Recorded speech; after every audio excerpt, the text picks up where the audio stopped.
Bienvenidos a Audio Mentores, el canal donde traemos las grandes obras de la literatura universal en formato de audiolibro.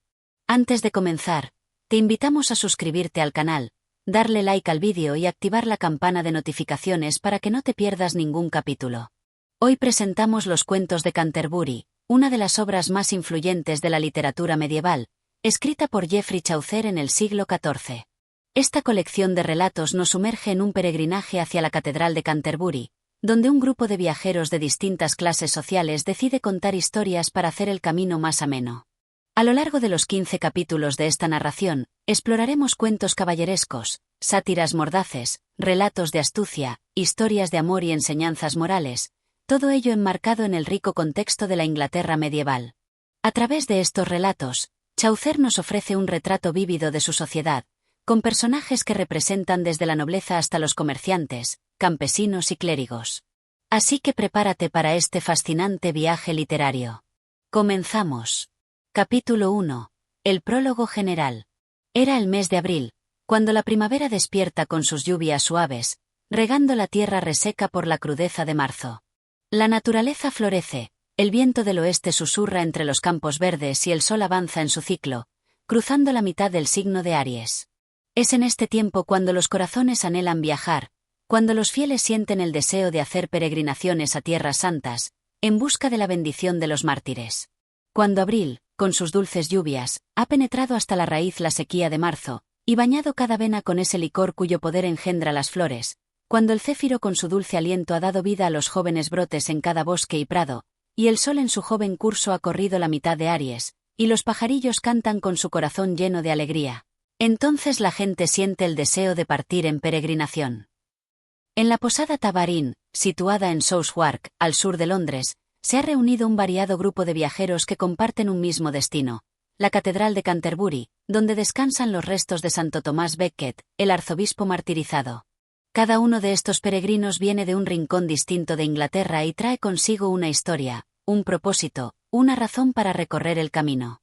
Uno de ellos es el caballero, un hombre honorable y experimentado en el arte de la guerra, que ha luchado en muchas batallas y siempre ha mantenido su reputación intacta. No es jactancioso ni ostenta sus logros. Su porte es noble y modesto. Había allí un caballero, y era un hombre digno, que desde el día en que empezó a cabalgar amaba la caballería, la lealtad, el honor, la generosidad y la cortesía. Junto a él viaja su hijo, el escudero, un joven apuesto y enérgico, de apenas 20 años, cuyo mayor afán no es la guerra, sino el amor. Lleva su cabello rizado con elegancia y viste una túnica bordada de flores rojas y blancas, mostrando el ardor de su juventud. Era un joven apuesto, ágil y fuerte, con el cabello rizado como si hubiera sido moldeado con tenazas. Tenía unos 20 años de edad y era de mediana estatura. Había estado en algunas campañas en Flandes, Artois y Picardía, y se había comportado con valor en la batalla, con la esperanza de agradar a su dama. Entre los viajeros también se encuentra la priora, una monja que imita los refinados modales de la alta sociedad. Habla francés, aunque con un acento más normando que parisino. Su mayor preocupación es la etiqueta. Come con delicadeza, no deja caer migas y cuida su apariencia con esmero. Era muy cortés y tan llena de dignidad, en su modo de comer que no se le caía ni una sola migaja. Mojaba con decoro el bocado en la salsa y tomaba cuidado de no dejar caer ninguna gota en su vestido.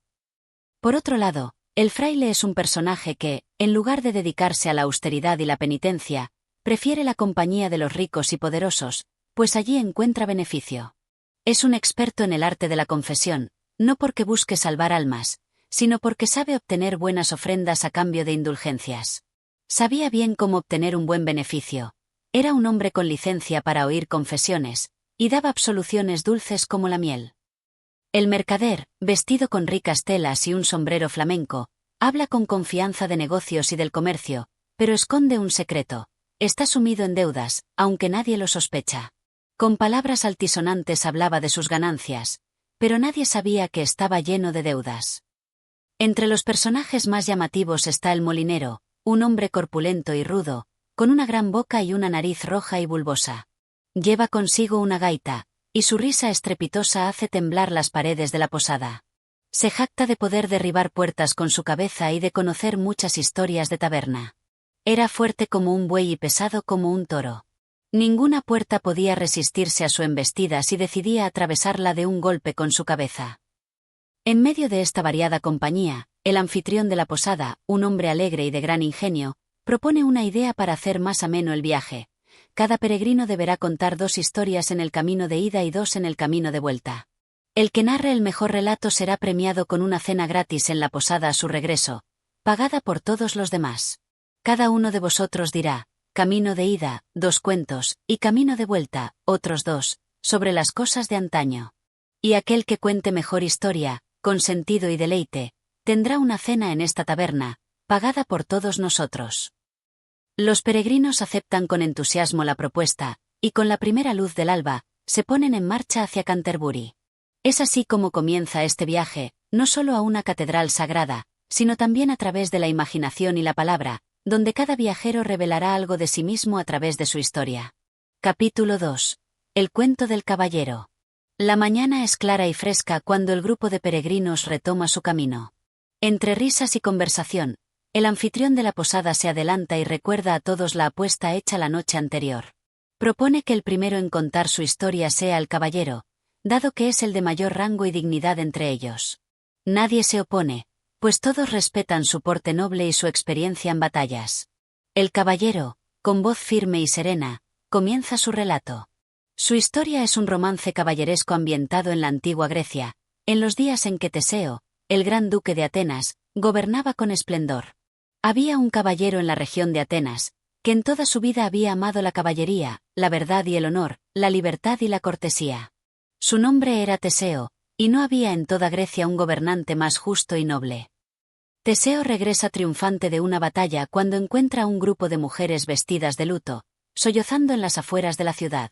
Son viudas de Tebas, cuyos esposos han sido asesinados por Creonte, el despiadado rey de aquella ciudad, y sus cuerpos han sido dejados insepultos como una afrenta.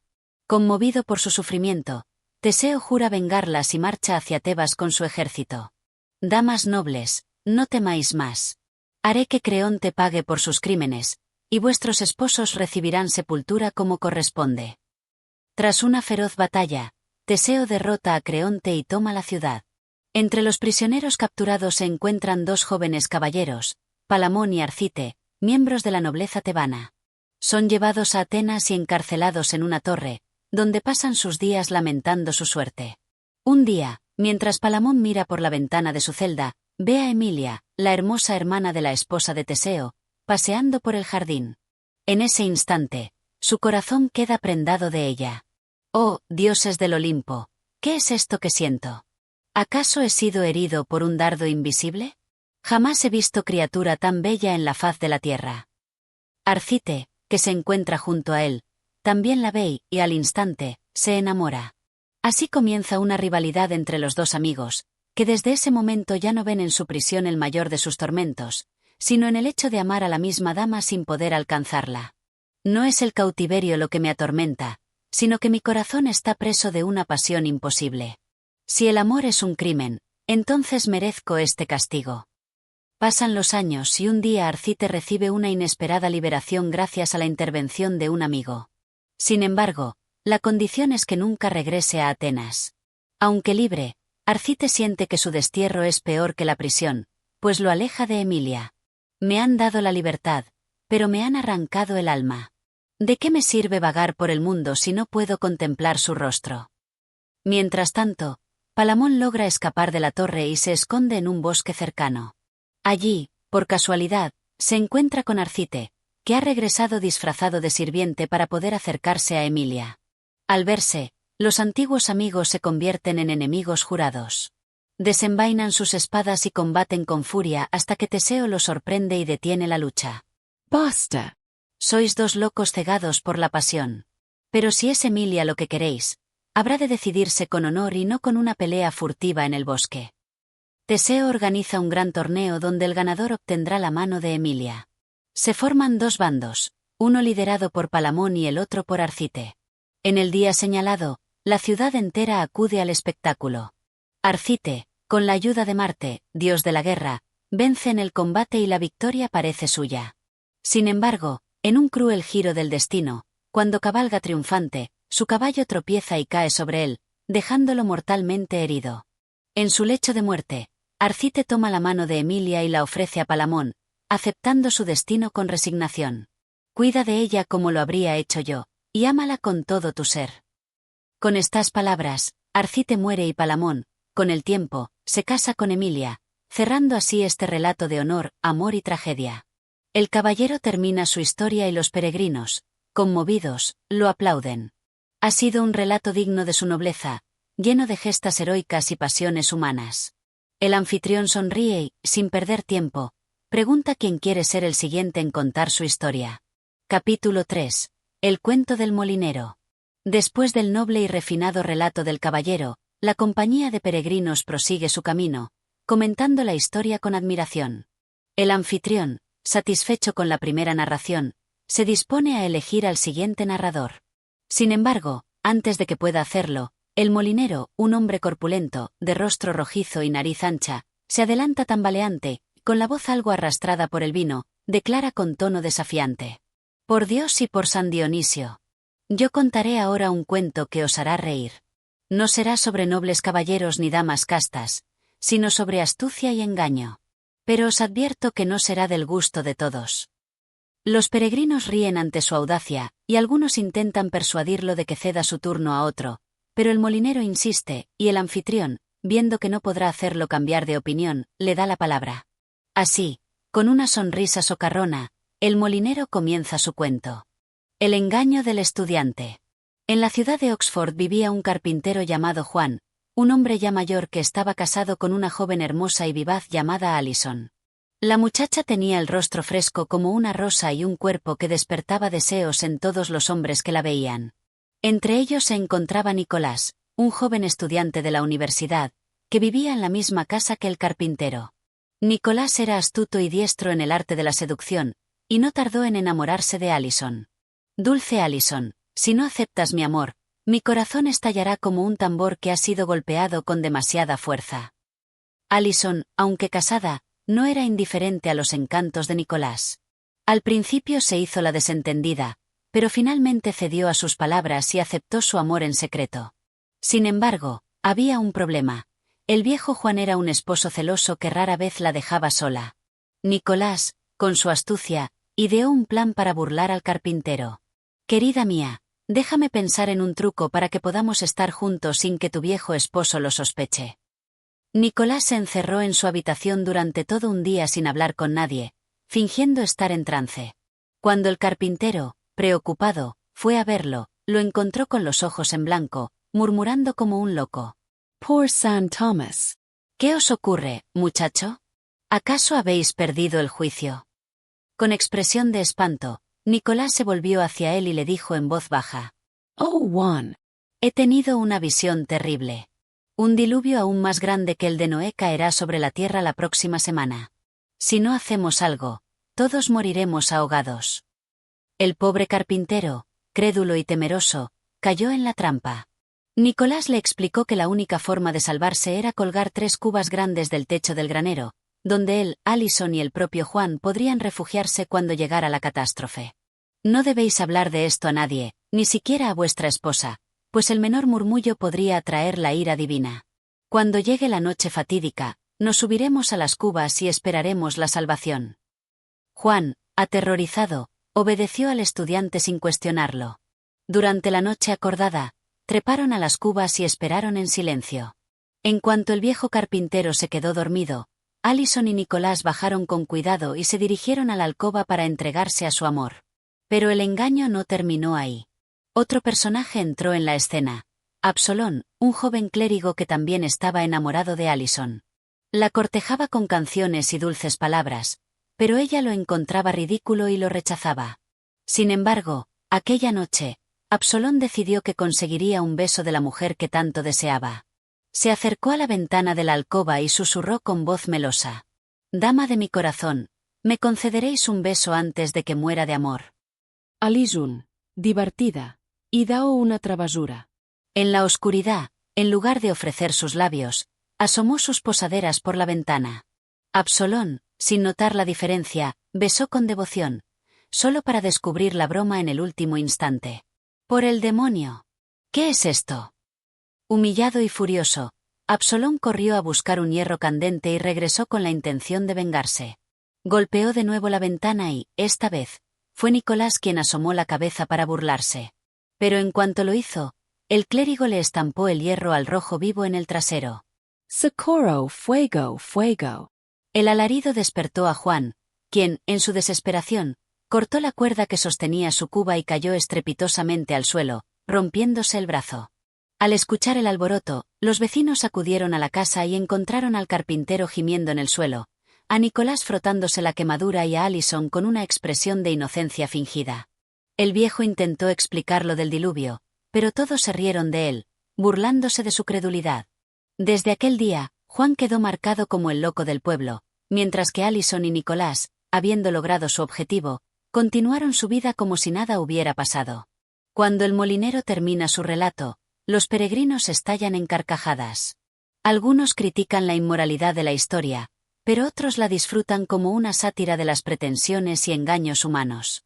El anfitrión, aún riendo, pregunta quién será el siguiente en narrar su cuento, y así, el viaje continúa con nuevas historias por contar. Capítulo 4. El cuento del mayordomo. Tras la escandalosa historia del molinero, la compañía de peregrinos sigue riendo y comentando el ingenio de Nicolás y la desgracia del pobre carpintero. Sin embargo, el mayordomo, un hombre serio y calculador, que administra bienes ajenos con astucia, se siente ofendido. Bah. El molinero ha contado su historia para burlarse de los carpinteros.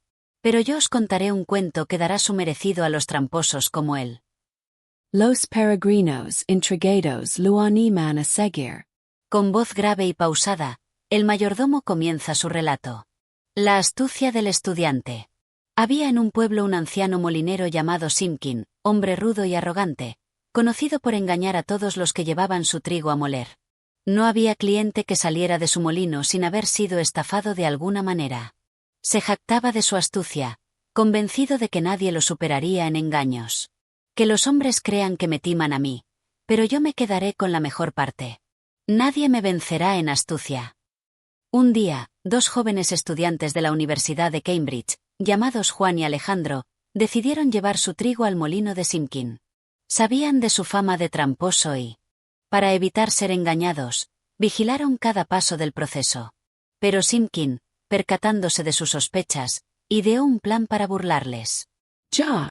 Creen que pueden vigilarme, pero yo les robaré sin que se den cuenta. Mientras los jóvenes estaban distraídos, el molinero soltó el freno de su caballo y dejó que escapara. Juan y Alejandro, viendo que su única montura huía, corrieron tras él desesperadamente. En su ausencia, Simpkin robó parte de su harina y la escondió en un saco. Cuando los estudiantes regresaron, agotados por la persecución del caballo, el molinero los recibió con una sonrisa burlona. Vaya amigos. Os habéis entretenido más de la cuenta. Ya os he molido el trigo y está listo para llevarlo. Sin sospechar el robo, los jóvenes pidieron posada en casa del molinero, ya que la noche había caído y el camino de regreso era peligroso. Simpkin aceptó de mala gana, pero con la certeza de que no descubrirían su artimaña. La venganza de los estudiantes. En la casa del molinero vivían su esposa y su hija, una joven de belleza modesta pero mirada vivaz. También estaba un bebé en la cuna, hijo de Simpkin, que dormía plácidamente.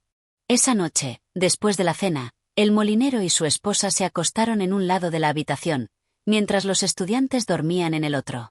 Pero la rabia y la sospecha de haber sido engañados no dejaban en paz a los jóvenes. Nos ha robado, lo sé. No podemos dejar que se salga con la suya. Entonces, Alejandro tuvo una idea y le susurró a Juan. Si el molinero nos ha engañado, lo pagará caro esta noche. Sigilosamente, Alejandro se deslizó hasta la cama de la hija del molinero y, con palabras dulces y promesas de amor, la convenció de compartir su lecho. Mientras tanto, Juan, no queriendo quedarse atrás, esperó su oportunidad. Poco después, la esposa del molinero se levantó al baño y en la penumbra, Juan se deslizó en su lecho sin que ella se diera cuenta. Creyendo que era su esposo, lo recibió con ternura, sin imaginar el engaño. Al amanecer, cuando la luz del sol comenzaba a filtrarse, Alejandro, aún en la cama de la hija del molinero, le preguntó en voz baja. Dime, mi amor, Donde guarda tu padre la harina que nos robó? Ella, enamorada e ingenua, respondió. En el armario, junto a la puerta. Satisfecho, Alejandro despertó a Juan y juntos tomaron el saco de harina robada. Pero antes de salir, decidieron dar un último golpe al molinero. Cuando la esposa del molinero, aún confundida por la noche anterior, se levantó y vio a su esposo dormido, creyó que era Juan quien estaba a su lado. Furiosa por su supuesta infidelidad, le golpeó en la cara con tal fuerza que el molinero despertó sobresaltado. Maldito seas. ¿Por qué me pegas, mujer? En ese momento, Juan y Alejandro estallaron en carcajadas, revelando todo el engaño. Simkin, has sido derrotado. Nos robaste la harina, pero nos llevamos la mejor parte. Hasta nunca. El molinero, humillado y furioso, vio impotente cómo los estudiantes salían con el saco de harina, dejando tras de sí un hogar en caos. Reacciones entre los peregrinos. Cuando el mayordomo termina su relato, los peregrinos ríen a carcajadas. Algunos, especialmente los que han sido víctimas de estafas, disfrutan la venganza de los estudiantes. El anfitrión, todavía riendo, se vuelve hacia los demás y pregunta: «Por San Pablo, ¿quién tomará la palabra ahora?». El grupo sigue su camino, con la promesa de nuevas historias llenas de astucia, amor y engaño. Capítulo 5. El cuento del cocinero. El camino sigue su curso, y los peregrinos, aún riendo por la venganza contra el astuto molinero, están ansiosos por la próxima historia. El anfitrión, con su acostumbrada jovialidad, se vuelve hacia el cocinero y le dice: Vamos, amigo. Ya hemos escuchado cuentos de engaños y astucia. Ahora nos vendría bien una historia narrada por alguien que conoce bien los secretos de las cocinas y las tabernas. ¿Qué dices? El cocinero, un hombre robusto con manos curtidas por el calor del fuego y el filo de los cuchillos, sonríe con picardía y acepta el reto. Bien. Os contaré una historia que tiene de todo: picardía, un poco de engaño y la lección de que la codicia y la deshonestidad pueden llevar a la ruina. Escuchadme bien, pues es un cuento de hombres que viven del vicio y que no saben más que estafar y beber. Los peregrinos, intrigados, se acomodan en sus sillas de montar, y el cocinero comienza su relato. El aprendiz de tabernero. En la bulliciosa ciudad de Londres, había una taberna famosa por su vino y por sus clientes de dudosa reputación. Allí trabajaba un joven aprendiz llamado Perkin, a quien todos conocían como Perkin el fiesteador. Este muchacho no tenía interés en el trabajo honesto, pues su mayor placer era el vino, los dados y la compañía de mujeres livianas. ¿Por qué desgastarse en el trabajo si hay alegría en la bebida y la música? Su maestro, un tabernero viejo y astuto, intentó corregirlo muchas veces, pero Perkin se burlaba de sus consejos y pasaba las noches en la juerga, gastando las ganancias de la taberna en apuestas y placeres. Muchacho necio, pronto aprenderás que quien juega con fuego, se quema. Una noche, tras haber perdido todas sus monedas en los dados, Perkin decidió estafar a unos mercaderes ebrios que acababan de llegar de Flandes. Sabía que traían bolsas llenas de oro y que, con la lengua suelta por el vino, serían presa fácil. Los invitó a beber más, les sirvió el mejor vino adulterado con agua y los engañó en la cuenta, cobrándoles 3 veces el precio real. Pero uno de los mercaderes, aún con la mente clara, se dio cuenta del fraude y llamó a la guardia. «Este bribón nos ha engañado. ¡Que pague por su estafa!». Los soldados irrumpieron en la taberna, y Perkin, en su desesperación, intentó huir, pero tropezó y cayó de bruces contra una mesa, derramando el vino sobre sí mismo. Fue arrastrado a la cárcel mientras los mercaderes recuperaban su oro. El tabernero, viendo que su aprendiz había arruinado su negocio con su necedad, cerró la taberna y se retiró para siempre, dejando a Perkin como un ejemplo de cómo la pereza y la avaricia pueden llevar a la desgracia. Reacciones entre los peregrinos. Los peregrinos ríen ante el destino del joven fiestero y algunos asienten con la cabeza, reconociendo la moraleja de la historia. El anfitrión aplaude y comenta: «Bien dicho, cocinero. Un cuento breve, pero con una gran enseñanza. Ahora, ¿quién sigue?». Y así, la compañía sigue su viaje, con más historias por contar y más lecciones que aprender. Capítulo 6. El cuento del fraile. La tarde avanza, y los peregrinos ya han compartido risas y reflexiones sobre los relatos de engaños, astucia y venganza. Pero ahora, el anfitrión, como siempre ávido de una historia fresca, se vuelve hacia el fraile, un hombre corpulento con una risa profunda y una mirada picaresca. Ahora es tu turno, hermano fraile. Tus sermones y tu sabiduría no pueden faltar en esta compañía. Cuéntanos algo que sea digno de escuchar. El fraile, un hombre que no pierde la oportunidad de poner a prueba su aguda oratoria, sonríe complacido y se acomoda en su asiento. De acuerdo, amigos. Os contaré un cuento sobre la importancia de la fe, pero también sobre los vicios y los errores de quienes, bajo el manto de la santidad, se esconden tras una máscara de hipocresía. Escuchad con atención. Los peregrinos, muy atentos, se inclinan hacia adelante, esperando las palabras que el fraile les traerá. El fraile y el hermano. En un convento alejado de la ciudad, vivía un fraile llamado Hugo, conocido por su devoción y por su firme compromiso con la vida religiosa. Todos en el convento lo admiraban, y su fama de hombre piadoso se extendía por toda la región. Era el tipo de fraile que, desde el púlpito, predicaba sobre la pureza del alma, la humildad ante Dios y la importancia de la penitencia. Debemos alejarnos del pecado y vivir según los mandamientos del Señor. La pureza y la humildad son el camino hacia la salvación. Sin embargo, había un problema. En secreto, Hugo llevaba una vida muy diferente a la que predicaba.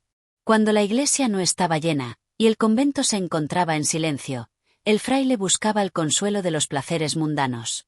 Era conocido por su afición a las mujeres, el vino y, por supuesto, el juego. Cada vez que la oportunidad lo permitía, escapaba del convento a escondidas, disfrazado con ropas sencillas, y se dirigía al pueblo cercano. Allí, bajo el alias de Hugo el Pío, se reunía con prostitutas, jugaba a los dados y gastaba sus ahorros en las tabernas. Nada hay más dulce que el vino y la compañía de una mujer que no te pide nada a cambio. Una tarde, mientras el fraile se encontraba en el mercado de la ciudad, un joven hombre lo reconoció y, al verlo tan lejos de su convento, se acercó a él con una sonrisa burlona. «¿Qué haces tú aquí, tan lejos de la iglesia? No es propio de un hombre tan devoto como tú». Hugo, avergonzado, se esforzó por mantener la compostura. «Mi hijo, no es lo que parece. Estoy en una misión importante, visitando a algunos feligreses necesitados». El joven, escéptico pero curioso, no creía la explicación del fraile y decidió seguirlo a una taberna cercana.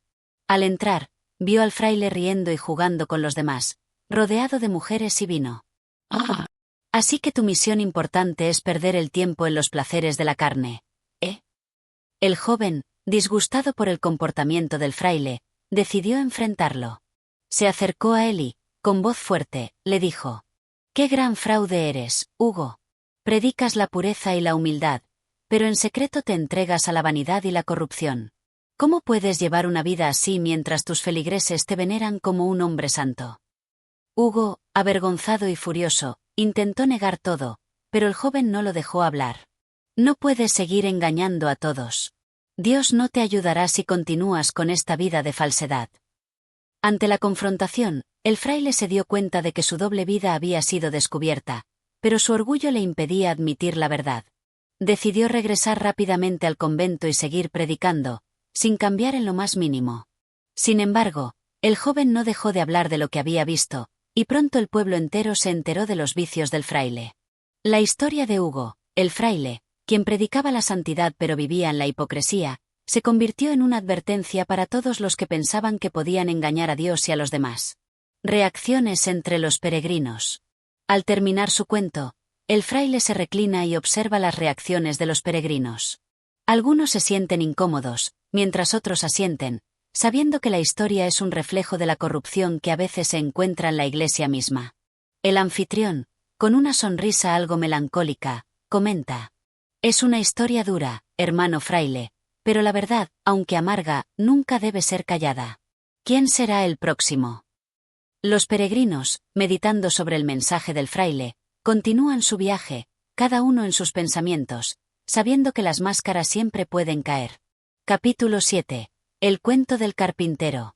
El sol sigue su lento descenso, y los peregrinos ya se sienten más unidos, compartiendo historias y risas a lo largo del viaje. El anfitrión, siempre en busca de una nueva historia para mantener el ánimo elevado, se vuelve hacia el carpintero, un hombre robusto, de barba espesa y manos fuertes, cuyas historias siempre tienen un toque práctico, como si hablara desde la experiencia misma de su oficio. Ahora, amigo carpintero, es tu turno. Sabemos que tienes historias sobre madera y clavos, pero también sobre la vida misma. Haznos reír o reflexionar, como prefieras. El carpintero, con una ligera sonrisa, asiente y se acomoda en su silla, mirando a la compañía con atención. Pues bien, amigos, os contaré una historia que nos habla de la importancia del trabajo honesto, y cómo la astucia y el egoísmo pueden llevar a un hombre a su caída, aunque haya sido el mejor de los artesanos. Los peregrinos se acomodan, intrigados por lo que está por venir. El carpintero, con voz firme, comienza su relato. El carpintero y el reino de la madera. En una pequeña aldea, entre colinas verdes y bosques profundos, vivía un carpintero conocido por todos como Tomás el Sabio. Su fama de artesano excepcional lo había llevado a ser reconocido por nobles y comerciantes de ciudades lejanas.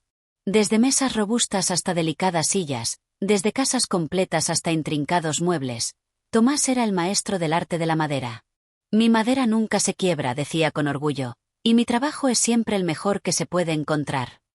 Pero a medida que su fama crecía, también lo hacía su ego. Se volvía cada vez más exigente con los materiales que usaba y lo peor de todo, su trabajo comenzó a estar lleno de vanidad. Ya no se conformaba con hacer simples muebles. Deseaba crear obras tan grandiosas que sus nombres se grabaran en la historia. Un día, un noble de una ciudad distante le ofreció una gran suma de dinero para que construyera una majestuosa catedral en su honor, una catedral que quedaría como símbolo de su poder y riqueza. Tomás, ante la magnitud del encargo, no lo pensó dos veces. Nunca he hecho algo tan grande, se dijo, pero este será el trabajo que me hará famoso. Nadie jamás podrá compararse a mí. Comenzó el proyecto con entusiasmo, pero pronto comenzó a tomar atajos. En lugar de utilizar la madera más dura y durable, comenzó a emplear maderas más baratas, que aunque parecían fuertes, no duraban lo suficiente. En lugar de construir cada viga con cuidado y precisión, las unió de manera rápida y descuidada, sabiendo que sería difícil que alguien lo notara en los primeros años. Y lo peor de todo, comenzó a inflar el precio de los materiales, engañando al noble y a sus trabajadores, prometiéndoles una calidad que no iba a entregar. El dinero fácil nunca está de más, pensaba Tomás mientras veía crecer su cuenta bancaria, sin preocuparse por el futuro de su trabajo. Pasaron los años, y la catedral comenzó a tomar forma. El noble, que veía su obra con orgullo, no notaba los defectos ocultos bajo la superficie. Pero el tiempo pasó, y poco a poco, las imperfecciones comenzaron a salir a la luz. La madera comenzó a pudrirse, las vigas se torcieron y las paredes se agrietaron. Un día, durante una misa solemne, uno de los altos muros de la catedral se desplomó, arrastrando consigo parte del techo y causando grandes daños. El escándalo fue inmediato. El noble, furioso, mandó llamar a Tomás para exigirle explicaciones. ¿Cómo pudiste hacerme esto? Me has engañado y arruinado mi reputación. Tomás, al ver la magnitud de su error, intentó defenderse, pero sabía que no había justificación para su comportamiento. Las maderas débiles, las uniones flojas y el sobreprecio se volvieron sus mayores acusaciones. La catedral, que había sido pensada para la gloria, se convirtió en una vergüenza pública. En su desesperación, Tomás se retiró a la aldea y abandonó su oficio de carpintero. Ya no podía soportar el peso de la culpa que llevaba sobre sus hombros, pues sabía que había perdido no solo su reputación, sino también el respeto de su comunidad. Reacciones entre los peregrinos. El carpintero termina su cuento con una pausa dramática, observando los rostros de sus compañeros peregrinos, quienes reflexionan sobre la historia de Tomás. El anfitrión, tras un largo silencio, comenta con una sonrisa algo amarga. Vaya historia, amigo. Un gran hombre, pero un mayor error. Nos enseña que la vanidad y el ego nunca deben superar la honestidad en el trabajo. A veces, lo que creemos que es el camino a la grandeza puede llevarnos directo a la perdición. Los peregrinos asienten, algunos en silencio, otros murmurando entre sí. El cuento del carpintero ha dejado una lección clara, aunque dolorosa. El trabajo honesto es la base de cualquier éxito duradero, y la arrogancia solo conduce a la caída. Capítulo 8. El cuento del médico. El viaje continúa, y la tarde se convierte en una cálida noche. El viento susurra entre los árboles, y la luna comienza a asomarse con su brillo plateado. Los peregrinos se sienten más cercanos, como si la cercanía de sus historias los hubiera unido más que nunca. En este momento, el anfitrión se vuelve hacia el médico, un hombre de aspecto sabio, con una capa de terciopelo y una sonrisa que parece tener siempre la respuesta a todo. Ahora, querido médico, es tu turno. Todos estamos ansiosos por escuchar tu relato. Sabemos que no solo curas el cuerpo, sino que también tienes una visión profunda de las almas. El médico, con una mirada pensativa, asiente y se acomoda, sus manos cruzadas sobre su bastón. Bien, amigos míos, os contaré una historia que nos habla sobre la vida y la muerte, la medicina y la moral, y cómo a veces las decisiones que tomamos pueden alterar el curso de nuestro destino para siempre. Los peregrinos, intrigados, se acercan un poco más, listos para escuchar la sabiduría que el médico tiene para ofrecerles. El médico y el hombre enfermo.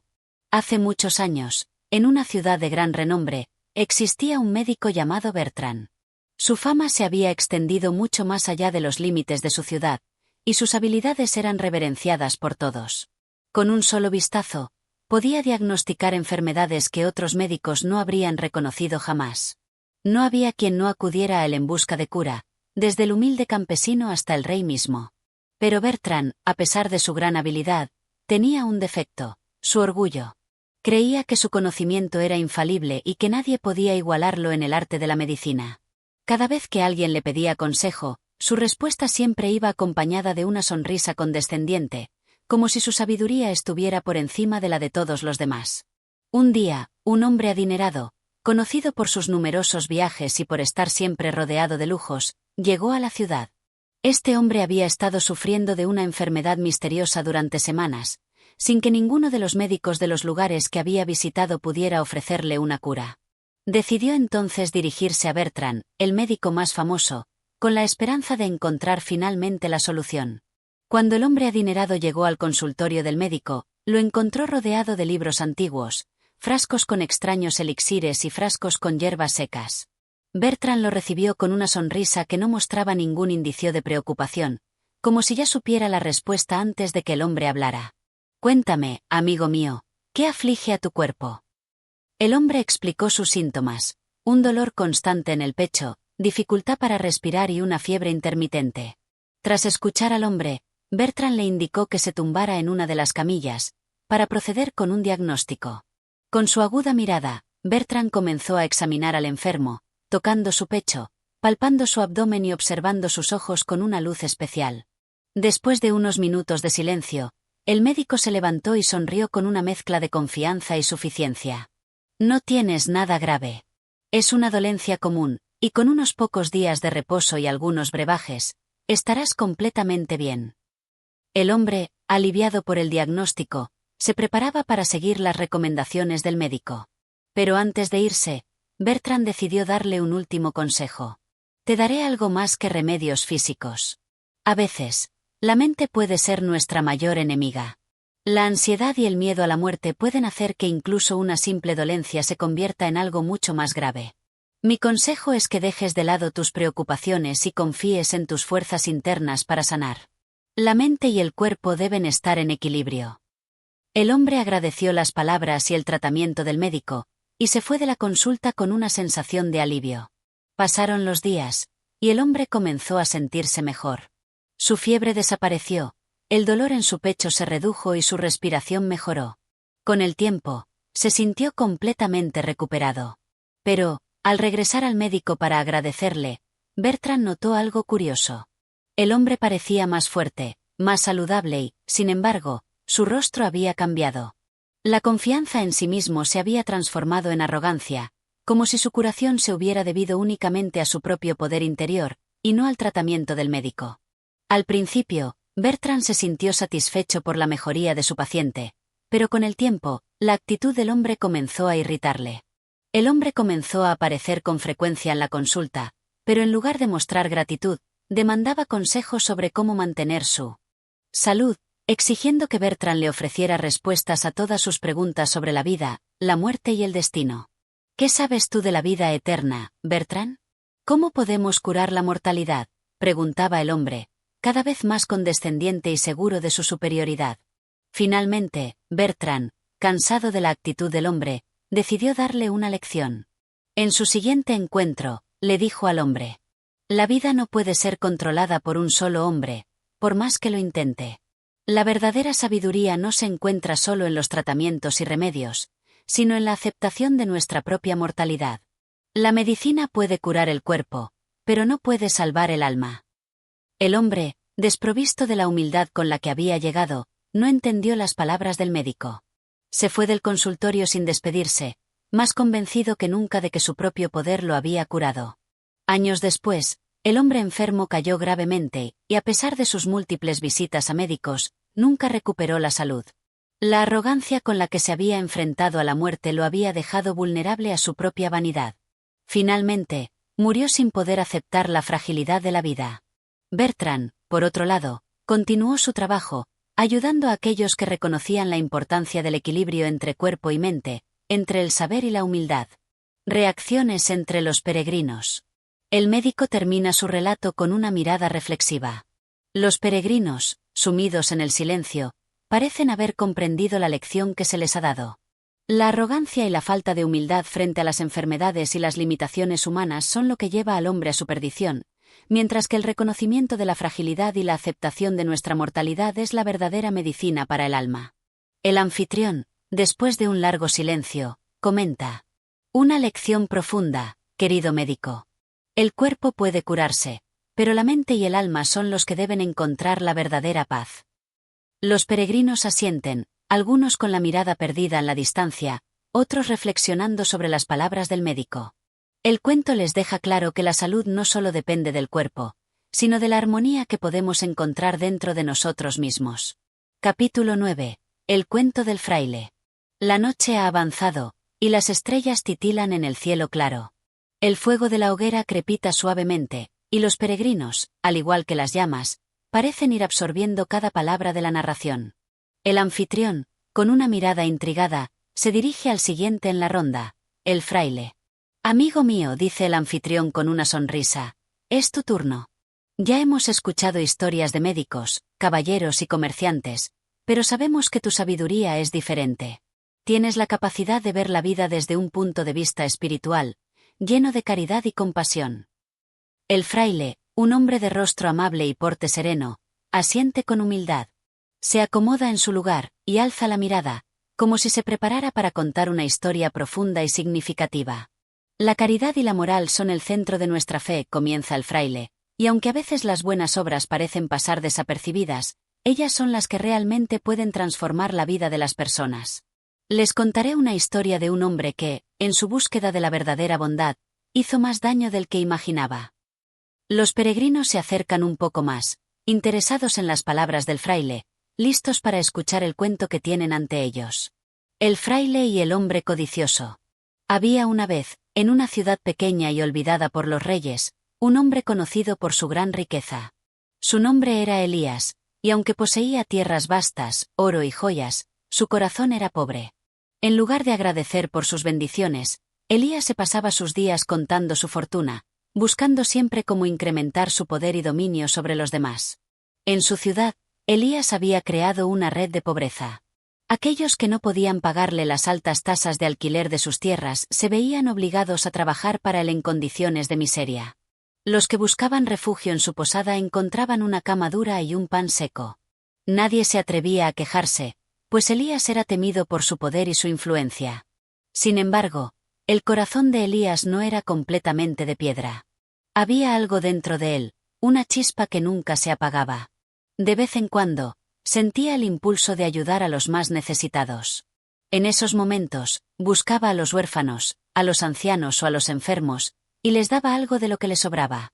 Les entregaba un saco de grano, unas monedas, o tal vez un trozo de pan.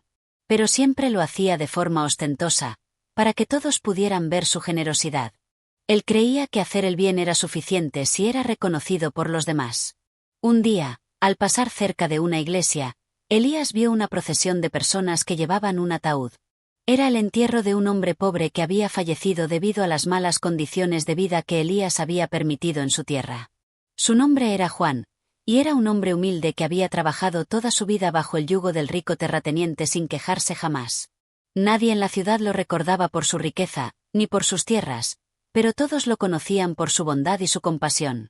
Elías miró el ataúd con una leve sensación de remordimiento, pero enseguida se deshizo de ella, pensando en cómo podría aumentar su riqueza esa misma tarde. Pero algo ocurrió esa noche. Mientras Elías dormía en su cama, soñó con el alma de Juan. En el sueño, Juan le dijo: Elías, te he visto en tus riquezas y en tu poder. Te he visto dar, pero tus dádivas no fueron sinceras. Dabas lo que te sobraba, lo que no te dolía perder, para que todos pudieran ver. Cuán generoso eras. Pero el verdadero bien no se mide por lo que se da en público, sino por lo que se hace en secreto, por lo que no se muestra, por lo que no espera recompensa. Elías, atónito, intentó responder, pero no podía. La visión de Juan se desvaneció, y Elías despertó sudoroso, con el corazón palpitando de angustia. Sintió como si algo dentro de él se hubiera quebrado, como si la luz que siempre había tenido sobre su vida se hubiera apagado, dejando solo oscuridad. Durante los días siguientes, Elías no pudo dejar de pensar en su sueño. La idea de que su generosidad no había sido verdadera lo atormentaba. Comenzó a mirar a las personas de su ciudad con nuevos ojos, preguntándose si realmente había ayudado o si solo había usado a los pobres para sentirse superior. Decidió que debía hacer algo para cambiar, para verdaderamente hacer el bien, aunque nadie lo supiera. Así fue como Elías comenzó a visitar en secreto a aquellos que más necesitaban ayuda. Donaba comida y ropa sin que nadie lo viera. Ayudaba a los huérfanos, sin que sus nombres fueran conocidos. Y cuando alguien en su ciudad moría, sin importar su estatus social, Elías se aseguraba de que recibiera un entierro digno, incluso si nadie más lo hacía. Elías cambió su forma de vida. Ya no buscaba la gloria ni el reconocimiento. A pesar de su riqueza, encontró una satisfacción en dar sin esperar nada a cambio. Pero el cambio más profundo ocurrió en su alma. El hombre que antes vivía para ser admirado, comenzó a vivir para amar y servir a los demás, sin pedir nada en retorno. Y así, en la oscuridad de la noche, sin que nadie supiera quién era el benefactor, Elías encontró la paz que siempre le había sido esquiva. Reflexión del fraile. Al concluir su historia, el fraile mira a los peregrinos con una mirada profunda, como si quisiera que cada uno reflexionara sobre lo que ha escuchado. La verdadera generosidad, dice el fraile, no se encuentra en las dádivas públicas ni en las riquezas que uno pueda ofrecer, sino en las pequeñas acciones, en el servicio desinteresado, en ayudar a los demás sin esperar recompensa alguna. Los peregrinos se quedan en silencio, meditando sobre las palabras del fraile. El anfitrión, como en otros relatos, asiente y agradece al narrador por su sabiduría. Todos, en ese momento, parecen haber comprendido que la verdadera bondad no es la que se muestra, sino la que se da desde el corazón, sin necesidad de que nadie lo sepa. Capítulo 10. El cuento del sombrerero. La hoguera sigue ardiendo en el centro del círculo de peregrinos, lanzando destellos de luz que iluminan las caras expectantes. Los caballos reposan junto a los peregrinos, y la calma de la noche parece envolverlos mientras esperan la próxima historia. El anfitrión, con una sonrisa curiosa, se vuelve hacia el siguiente narrador, un hombre de gran porte, con un aire de misterio que lo rodea. Es el sombrerero, conocido por su astucia y su vida llena de altibajos. ¿Qué historia nos tienes preparada, buen sombrerero?, pregunta el anfitrión, con una leve inclinación de cabeza. Tus relatos siempre son intrigantes, llenos de giros inesperados y personajes inusuales. Estamos listos para escuchar lo que tienes que decir. El sombrerero, con una mirada pensativa, toma un sorbo de vino antes de comenzar a hablar. Su voz es suave pero firme, y los peregrinos se inclinan hacia adelante para escuchar atentamente. Hoy les contaré la historia de un hombre que, al igual que yo, tenía una habilidad particular para hacer sombreros. Pero este hombre no solo era hábil con sus manos, sino que poseía una astucia que lo llevaba a hacer negocios de una manera muy inusual. El sombrero y el juego de la fortuna. Había una vez, en un reino lejano, un sombrerero llamado Benedicto. Era conocido en toda la ciudad por crear los sombreros más finos, los de mayor calidad. Sus creaciones eran tan elaboradas y hermosas que las nobles y los ricos no dudaban en pagar sumas exorbitantes por un solo sombrero. Benedicto vivía en una mansión llena de telas exóticas, hilos de oro y plumas raras. Sin embargo, su vida no era tan tranquila como parecía, pues tenía un vicio que lo acompañaba desde joven, el juego. Cada tarde, después de terminar su trabajo, Benedicto acudía a las tabernas locales, donde jugaba a los dados, al ajedrez y a otros juegos de azar con los mercaderes y nobles de la región. Aunque al principio ganó pequeñas sumas, pronto se vio atrapado por el juego. Las pérdidas empezaron a acumularse, pero el sombrerero no podía dejarlo. Creía que siempre podría dar un golpe de suerte que lo haría rico más allá de sus sueños. Un día, en una de esas tabernas, un hombre misterioso se acercó a Benedicto. Era un viajero de aspecto sombrío, vestido con una capa oscura, y su mirada era tan penetrante que parecía ver más allá de lo físico. «He oído hablar de tus habilidades», dijo el hombre en voz baja, «y me gustaría hacerte una propuesta. Te ofreceré una apuesta que te dará más riquezas que las que jamás hayas soñado. Pero ten cuidado, porque en este juego, la fortuna no siempre juega a favor de los más astutos». Benedicto, cautivado por la oferta y el misterio del hombre, aceptó sin pensarlo demasiado. El desconocido le ofreció un saco de monedas de oro y le dijo que debía apostar todo lo que tenía en una sola jugada.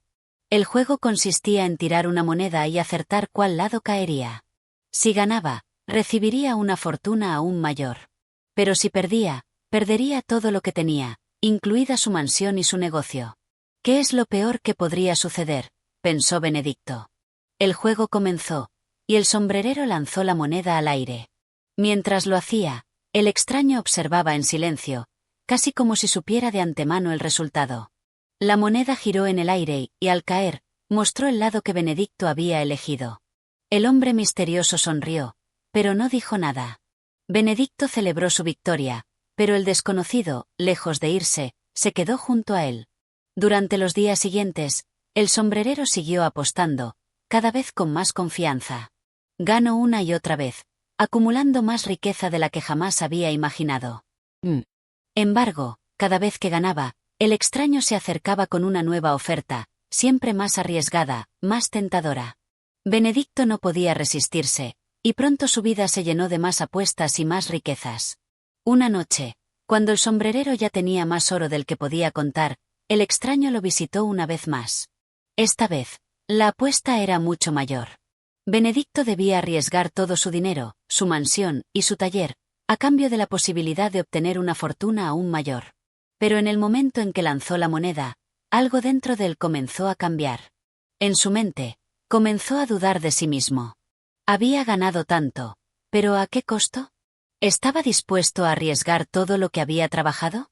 El extraño lo miró fijamente y, con una sonrisa fría, dijo: «La verdadera fortuna no está en lo que se gana, sino en lo que se conserva.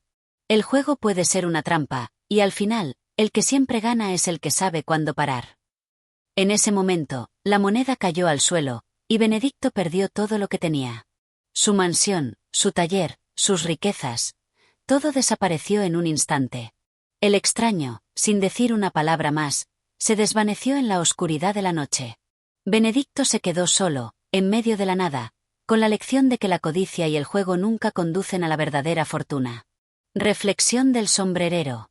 Al terminar su relato, el sombrerero suspiró profundamente y miró a los peregrinos. La historia de Benedicto, dijo con voz grave, es un recordatorio de que el juego y la codicia pueden destruir incluso a los más inteligentes y astutos. A veces, la verdadera riqueza no se mide en oro ni en bienes materiales, sino en la sabiduría de saber cuándo dejar de jugar. El poder del autocontrol y la moderación es lo que realmente nos da paz y prosperidad. Los peregrinos reflexionaron en silencio, considerando las profundas palabras del sombrerero. Mientras la hoguera seguía crepitando, el viento comenzó a soplar suavemente, como si la naturaleza misma quisiera sellar la lección que se había compartido esa noche. Capítulo 11. El último viaje del navegante. La última luz del día se desvanecía, y el círculo de peregrinos comenzaba a tomar una atmósfera más íntima, como si la noche misma se uniera a la narración. La hoguera, que antes resplandecía con fuerza, ahora lanzaba sombras alargadas sobre las figuras sentadas alrededor, creando una atmósfera que invitaba al silencio.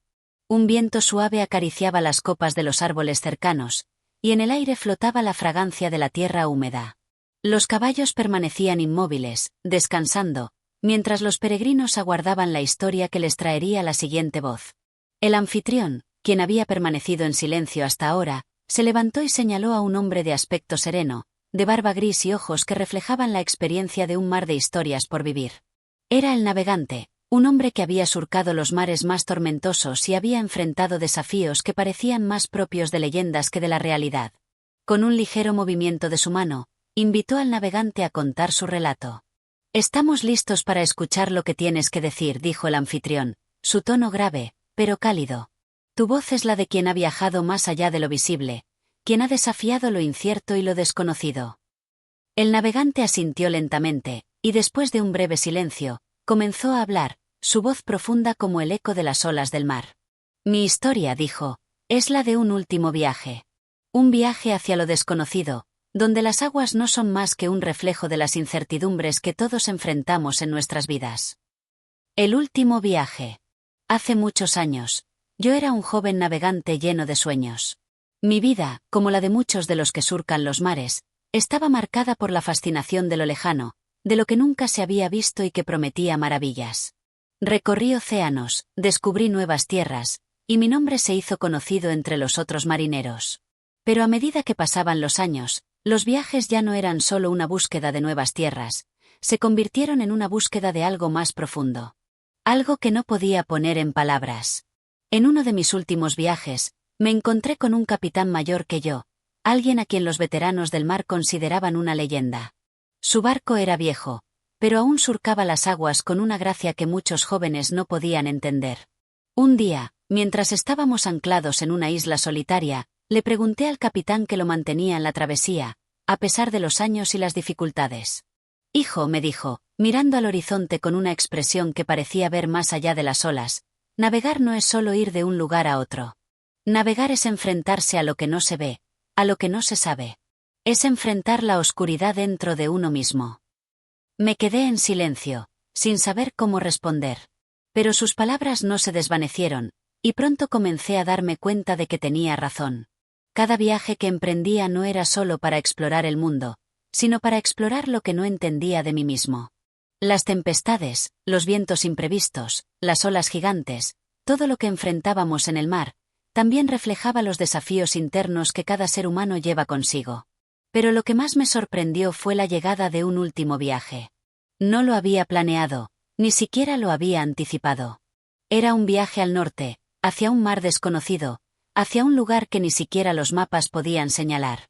El capitán me había hablado de este lugar, diciendo que solo aquellos que llegaban al fin del mundo encontraban lo que realmente buscaban.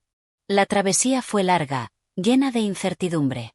Nadie sabía lo que encontraríamos, pero algo en el corazón de cada uno de nosotros, en el corazón de nuestra tripulación, nos empujaba hacia ese destino. Y así, navegamos, día tras día, hasta que un amanecer, tras una tormenta furiosa que casi nos destruye, divisamos una costa en el horizonte. No era una isla, ni una tierra prometida, sino una vasta extensión de hielo, donde el mar se encontraba con el cielo en un abrazo que parecía infinito. Cuando pusimos pie en esa tierra helada, nos dimos cuenta de que no era una nueva conquista. No había riquezas, ni oro, ni glorias. Lo único que había era el vacío, el silencio, el fin de todo. Pero en ese lugar, en ese frío absoluto, algo dentro de mí cambió. Era como si el viaje, en lugar de haber sido hacia un nuevo mundo, me hubiera llevado hacia una nueva comprensión de mí mismo. Ese último viaje no era sobre lo que había fuera, sino sobre lo que había dentro. Era sobre aceptar el fin de las cosas, el final de las búsquedas interminables. En ese punto, comprendí que la verdadera travesía no se encuentra en los mares lejanos, sino en la paz que se alcanza cuando dejamos ir lo que nos impide ver lo esencial. Cuando regresamos, muchos de los que viajaron conmigo no podían comprender lo que habíamos experimentado. Algunos decían que era un viaje sin sentido, que no había encontrado nada valioso. Pero para mí, el valor estaba en haber llegado al fin de mis búsquedas. En haber tocado el borde del abismo y darme cuenta de que no se trata de lo que encontramos al final, sino de lo que descubrimos en el proceso. Reflexión del navegante. El navegante dejó que sus palabras se asentaran en el aire, como el eco de un barco que se aleja en la distancia. Los peregrinos miraban fijamente al fuego, algunos con los ojos entrecerrados, otros meditando profundamente en el significado de lo que acababan de escuchar. El último viaje, continuó el navegante, es el viaje más difícil de todos. Porque no se trata de la distancia que recorrimos ni de los mares que cruzamos, sino de lo que decidimos dejar atrás en el camino. Todos tenemos un viaje hacia nuestro interior que debemos emprender. Y aunque el fin del viaje puede parecer el final, en realidad, es solo el principio de un nuevo entendimiento. La verdadera paz llega cuando nos damos cuenta de que el viaje más largo es el que hacemos hacia nosotros mismos. La brisa del atardecer comenzó a enfriar el aire, y la hoguera titiló un poco, como si se uniera a la reflexión del navegante. El silencio se alzó de nuevo, esta vez más profundo, mientras cada peregrino procesaba la lección. Y en sus corazones, tal vez, se gestaba la idea de que su propio viaje, aunque incierto y lleno de desafíos, los llevaría a un lugar de entendimiento que solo se alcanza al mirarse a uno mismo con honestidad. Capítulo 12. La historia del monje y la tentación. La hoguera ardía intensamente. El chisporroteo de las llamas parecía acompañar cada palabra que se pronunciaba alrededor del círculo. Los peregrinos, después de escuchar las historias de los últimos días, se encontraban reflexivos, como si un profundo sentimiento de humanidad se hubiese apoderado de cada uno de ellos. En ese ambiente cargado de pensamientos y emociones, el anfitrión, quien había estado observando el fuego en silencio, rompió finalmente el silencio que reinaba entre ellos. Ahora, dijo el anfitrión, levantando la mano para captar la atención de todos, escucharemos una historia de renuncia, de lucha interna y de la eterna batalla entre el bien y el mal. El que la contará es un hombre de sabiduría profunda, pero también de lucha constante. El monje, quien siempre ha buscado la paz interior, ha tenido que enfrentar la tentación que reside en lo más profundo de su ser. El monje, que se encontraba entre los peregrinos, se levantó lentamente. Con su mirada fija en la llama, comenzó a hablar, su voz tranquila, pero con un tono que mostraba una carga emocional más profunda de lo que dejaba entrever su rostro sereno. Hace años, cuando yo era aún joven, me uní a un monasterio, buscando la paz que el mundo no podía ofrecerme, comenzó el monje. Quería liberarme de las cadenas de la tentación, huir de las ataduras que la vida mundana imponía sobre el alma. Pensaba que, al alejarme de los placeres del mundo, encontraría finalmente el descanso para mi espíritu. La vida en el monasterio. Los primeros años en el monasterio fueron sencillos, tranquilos. Las tareas diarias, las oraciones, la meditación, todo esto parecía llevarme por el camino de la salvación. La vida monástica tenía un orden que daba claridad a mi mente. No había distracciones, no había ruidos del mundo exterior. Todo era silencio, todo era oración. Sin embargo, no pasaron muchos años hasta que algo empezó a agitarse dentro de mí. Al principio, fue solo una sensación vaga, un pequeño malestar. No podía identificarlo con claridad, pero algo dentro de mí, algo que había sido adormecido por las rutinas diarias, comenzó a despertar. Recuerdo que una noche, durante una de mis vigilias, sentí una presencia extraña a mi lado. Miré hacia mi alrededor, pero no vi a nadie. El aire parecía denso, pesado, y mi mente comenzó a nublarse. Esa noche, después de la vigilia, me retiré a mi celda. Traté de meditar, pero mi mente no encontraba descanso. Pensé en las antiguas tentaciones que había dejado atrás, en los deseos que había abandonado por el bien de mi paz espiritual. Pero esa noche, esos pensamientos volvieron. Y con ellos, una angustia que no había sentido en años. Al principio pensé que era solo un mal sueño, algo pasajero. Pero a medida que los días pasaban, la tentación crecía. Ya no era solo un deseo de volver al mundo exterior. Era algo más sutil, algo que no podía describir fácilmente. Era como si una fuerza invisible me estuviera arrastrando hacia atrás, hacia las viejas costumbres, hacia los vicios que había abandonado. No podía comprenderlo. Había dedicado mi vida a la oración y la meditación, pero ahora parecía que mis esfuerzos no eran suficientes. Sentía que cada paso que daba hacia la pureza de espíritu era contrarrestado por una fuerza que venía desde dentro de mí mismo. ¿Cómo podía un hombre escapar de sí mismo? ¿Cómo podía alejarse de los deseos que habían sido parte de su vida durante tantos años? La larga noche de la tentación. Una noche, mientras caminaba por el monasterio, vi una figura que se acercaba a mí. Era una figura que conocía bien, aunque no la había visto en años. Era la tentación personificada, la misma que había dejado atrás con mi decisión de ingresar al monasterio. La figura me habló en susurros, su voz suave y seductora, como si estuviera rozando mi oído. ¿Qué has hecho con tu vida? preguntó. Has dejado atrás el mundo, has renunciado a la carne, a los placeres, a las riquezas. Pero, ¿qué has ganado realmente? Has renunciado a lo que te hace humano, a lo que te hace disfrutar del mundo. ¿Qué paz has encontrado en tu celda vacía? ¿Qué has encontrado realmente aquí que no puedas encontrar fuera? Al principio traté de ignorarlo, de rechazarlo, pero sus palabras seguían resonando en mi mente. Sentía que, de alguna manera, estaba perdiendo mi humanidad al rechazar estos deseos. Mis oraciones ya no parecían tan poderosas, y mis meditaciones se volvían cada vez más vacías. Fue entonces cuando comprendí que mi mayor tentación no venía del exterior, sino de mi propio interior. Me encontraba en un punto de quiebre. Sabía que debía mantenerme firme, que debía resistir. Pero la tentación me envolvía con una fuerza que no podía controlar. Estaba luchando contra mis propios deseos, contra la parte de mí mismo que anhelaba volver al mundo exterior. La lucha fue larga y difícil, y durante muchos días, me encontré atrapado en este dilema. Fue en esos momentos de desesperación cuando recordé una lección que me enseñaron en mis primeros años en el monasterio. La tentación no es un enemigo que podamos vencer, sino una prueba que debemos aprender a comprender. El encuentro con la paz. Finalmente, después de muchos días de lucha interna, comprendí algo vital. La tentación no era algo que debía temer, ni algo que debía rechazar a toda costa. Era una parte de mí mismo que debía aceptar y comprender, no combatir.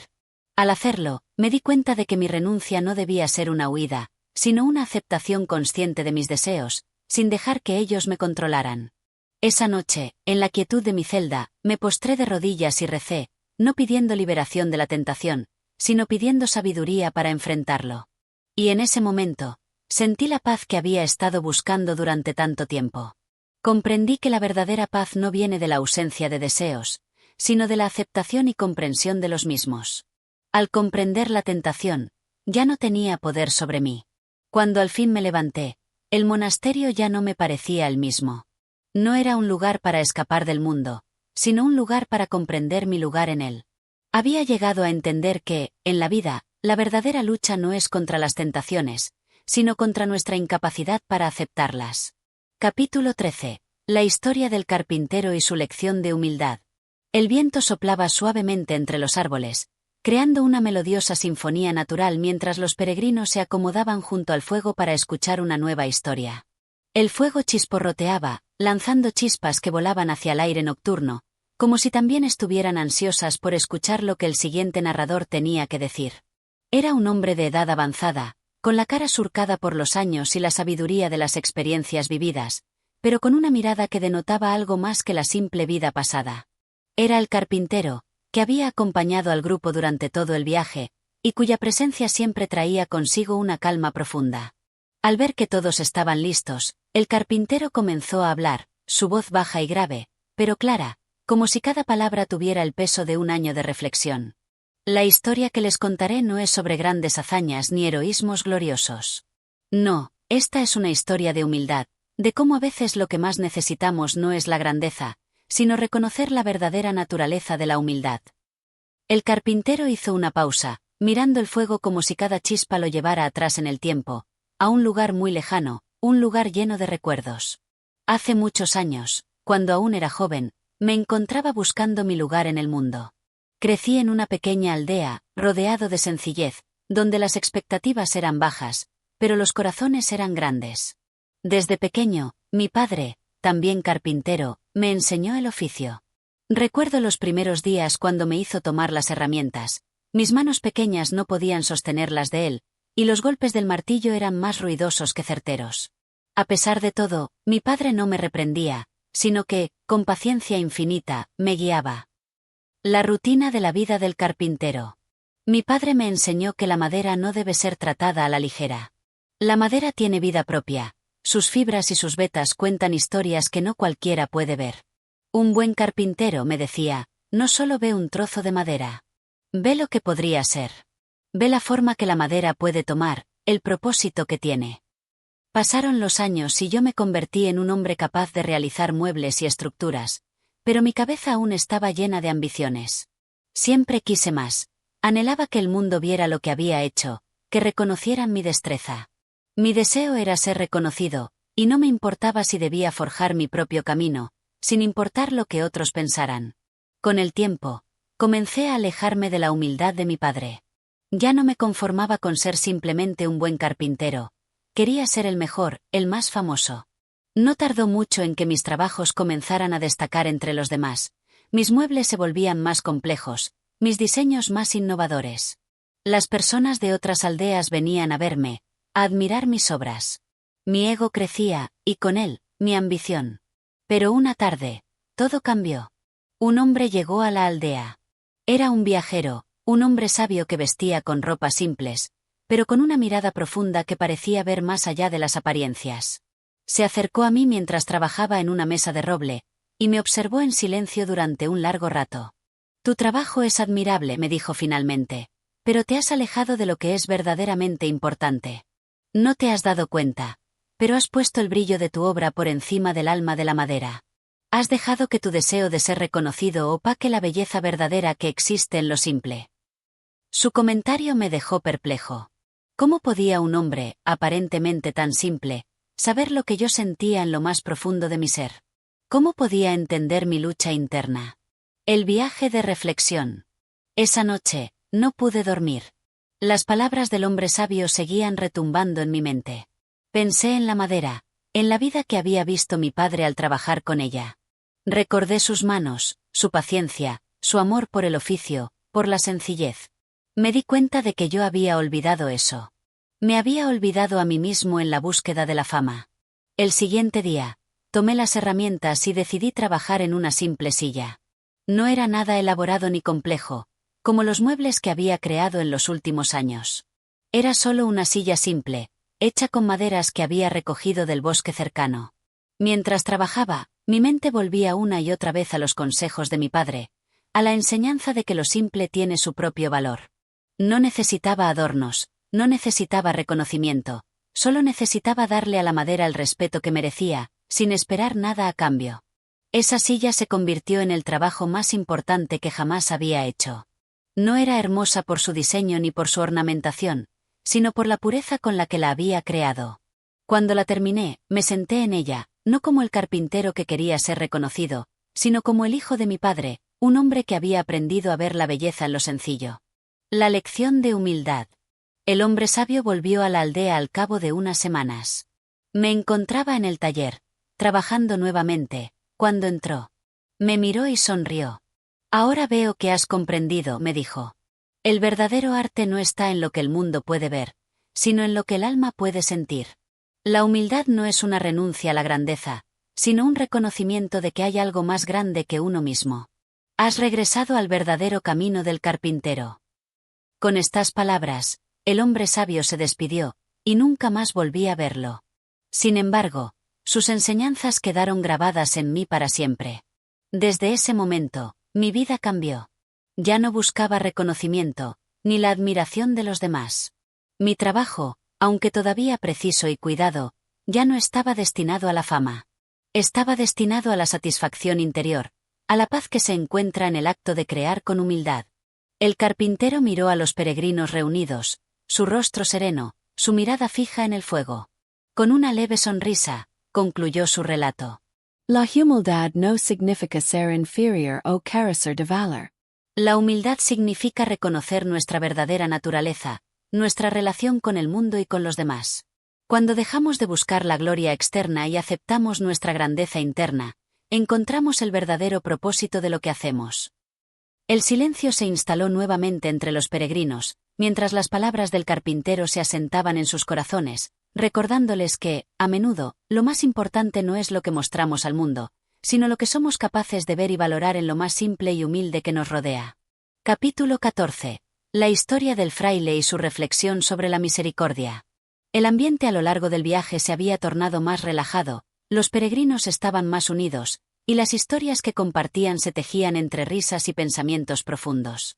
Aquella noche, bajo el cielo estrellado, un fraile de aspecto sereno se acercó al grupo de peregrinos.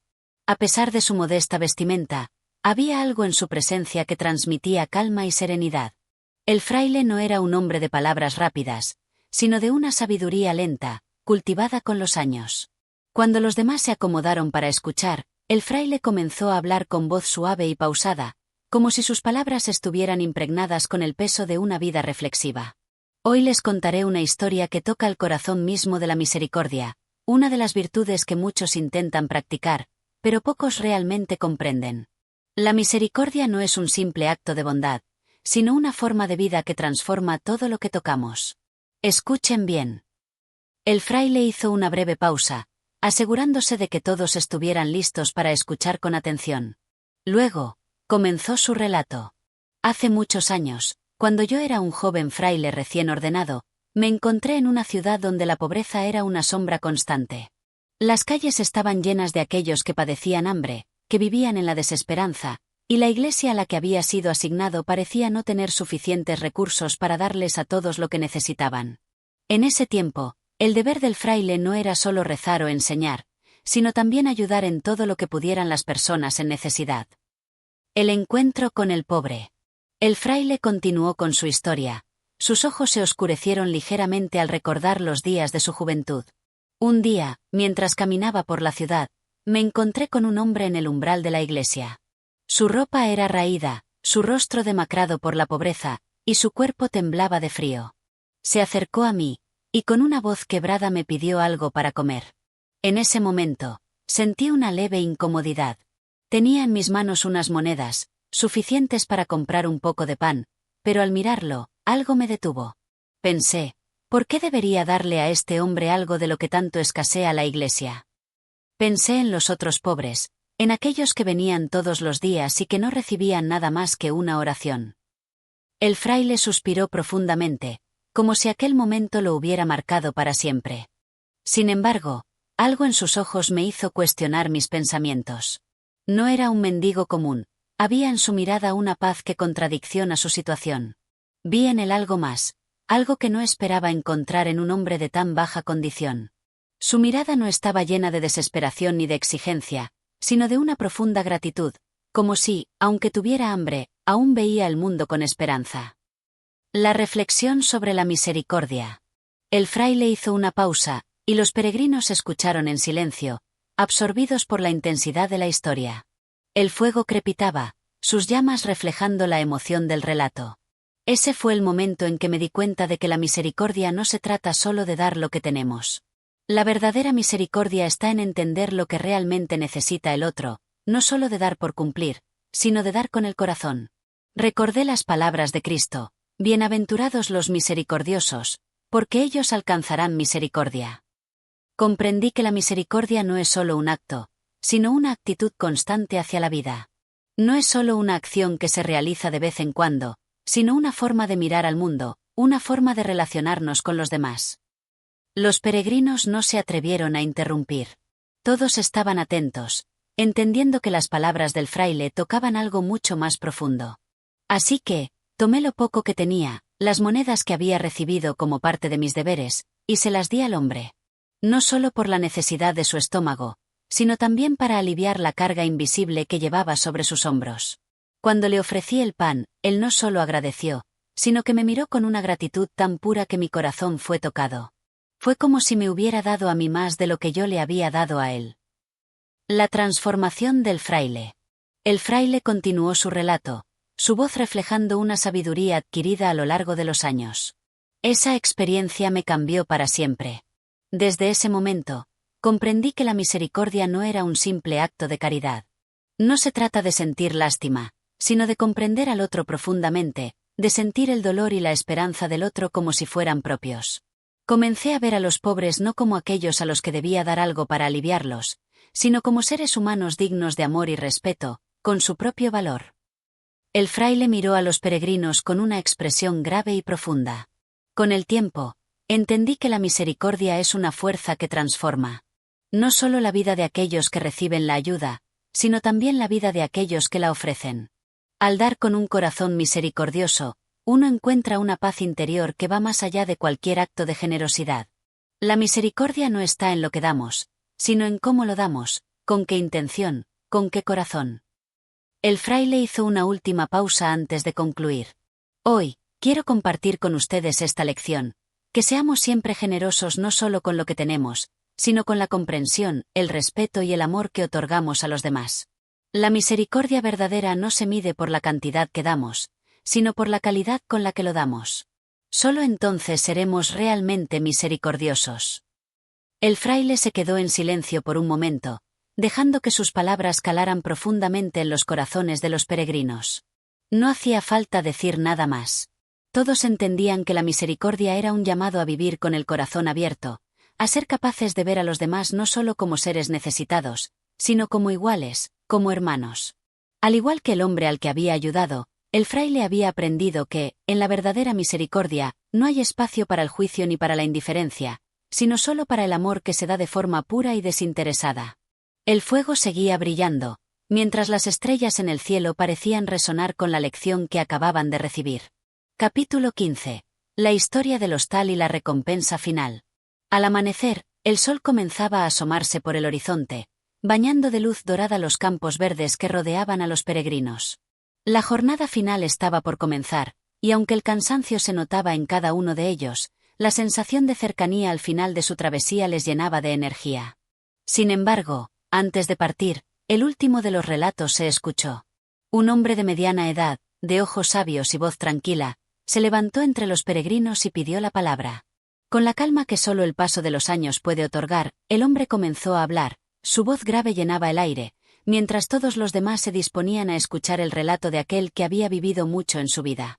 Hoy, mientras nos acercamos al final de nuestra peregrinación, quiero compartir con ustedes una historia que, para mí, representa la recompensa que se encuentra al final de toda travesía.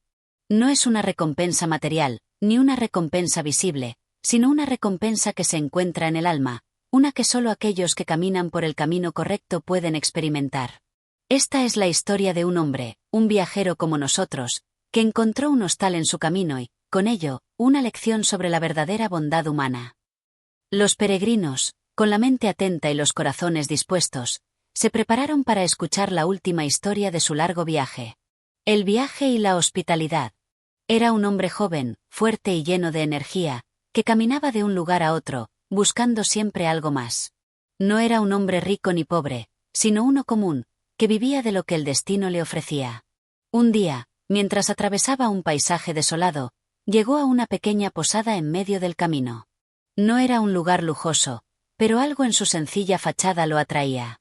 Era un edificio antiguo, con una puerta de madera gastada por los años, pero la promesa de descanso le impulsó a entrar. El hombre hizo una breve pausa y miró a los peregrinos antes de continuar. Al entrar, encontró una pequeña sala iluminada por una vela, con una chimenea que crepitaba suavemente.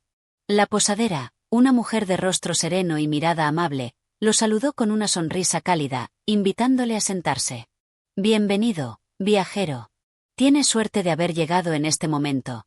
Nuestra comida está lista y el fuego es cálido. Si quieres descansar, este es el lugar para ti.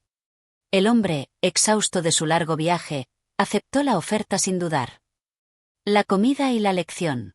A medida que el hombre se sentaba a la mesa, la posadera comenzó a servirle una sopa humeante y pan recién horneado. La comida era simple, pero el viajero pudo sentir la calidez de cada bocado. Mientras comía, observó a su alrededor. En las paredes de la pequeña posada había fotografías de familias, cartas que habían sido enviadas por viajeros anteriores y otros recuerdos que hablaban de una vida de servicio y dedicación. El hombre se sintió acogido en ese espacio, pero pronto algo lo sorprendió. La posadera, después de servir la comida, comenzó a limpiar la mesa, y cuando el hombre se ofreció a pagar, ella simplemente sonrió y dijo: «Aquí no aceptamos pago. La recompensa no se mide en dinero. Si quieres hacer algo por nosotros, solo recuerda que un día, cuando seas capaz, deberás dar lo que tengas a otros, como nosotros lo hemos hecho por ti». El peregrino, confundido por la generosidad, le preguntó: «¿Pero por qué no aceptas nada a cambio?». La posadera lo miró con dulzura y respondió: «Porque el verdadero valor de la vida no se encuentra en lo que damos por lo que recibimos, sino en lo que ofrecemos desinteresadamente, sin esperar nada a cambio. Nuestra recompensa no es material. Nuestra recompensa es saber que, al ayudar a un viajero como tú, estamos alimentando no solo el cuerpo, sino el alma». La revelación y la recompensa. El hombre se quedó pensativo durante un largo momento, dándose cuenta de que la lección de la posadera era más profunda de lo que inicialmente había entendido. Mientras el fuego ardía y la oscuridad se apoderaba de la noche, el hombre comenzó a reflexionar sobre su vida. En sus viajes había visto muchas riquezas y muchos lujos, pero nunca había encontrado una hospitalidad tan pura y sincera como la de aquella posada. Entendió que, en realidad, la verdadera recompensa no radicaba en las cosas materiales, sino en los actos sencillos, pero llenos de bondad, que nos conectan a los demás. El hombre, agradecido, decidió pasar la noche allí y al día siguiente, antes de partir, se acercó a la posadera con una sonrisa. «Gracias por todo, señora», dijo el hombre. «Me ha dado más de lo que esperaba. No solo me ha dado comida y refugio, sino también una lección sobre la vida. Permítame al menos dejar algo de lo que tengo». La posadera aceptó, no como un pago, sino como un símbolo de la conexión que había nacido entre ellos. El hombre dejó una pequeña joya, una que había encontrado en sus viajes, como muestra de su gratitud. Cuando se fue, sabía que ese gesto era solo un pequeño reflejo de la lección que había aprendido. La lección de la recompensa. Así es, amigos míos, la verdadera recompensa de la vida no está en los tesoros que acumulamos, ni en los honores que recibimos. La recompensa real está en los actos de bondad desinteresada, en el ofrecimiento de nuestra ayuda sin esperar nada a cambio. Porque, al final, lo que damos y lo que compartimos es lo que realmente nos transforma. Ese hombre entendió que la verdadera riqueza no estaba en lo que tenía, sino en lo que era capaz de dar. El narrador hizo una pausa y observó a los peregrinos, quienes, con la mirada fija, comprendieron las palabras que acababan de escuchar. No se trataba solo de una historia de hospitalidad, sino de una profunda reflexión sobre el propósito de sus propios viajes. Al igual que ese hombre, todos nosotros estamos buscando algo en nuestro camino, algo que va más allá de lo material. Al final, la recompensa no es un destino, sino el trayecto que recorrimos, y las lecciones que aprendemos a lo largo del mismo. La verdadera recompensa está en el amor, en la bondad y en la generosidad que compartimos. Y con esa reflexión, el último capítulo llegó a su fin. Los peregrinos sabían que su viaje no solo los había llevado de un lugar a otro, sino que los había transformado profundamente. Al igual que los relatos que compartieron en el camino, la verdadera lección estaba en el amor y la bondad que ofrecieron, y que, al final, se devolvieron multiplicados. Y así concluimos nuestro viaje a través de los relatos que nos han acompañado en este camino. Cada historia, cada lección, nos ha mostrado una faceta distinta de la vida, de la humanidad y de las experiencias que compartimos en nuestras travesías personales. Los cuentos de Canterbury no son solo historias de épocas pasadas, son relatos que resuenan en cada uno de nosotros, recordándonos la importancia de la empatía, la generosidad y el valor de cada paso que damos en nuestra vida.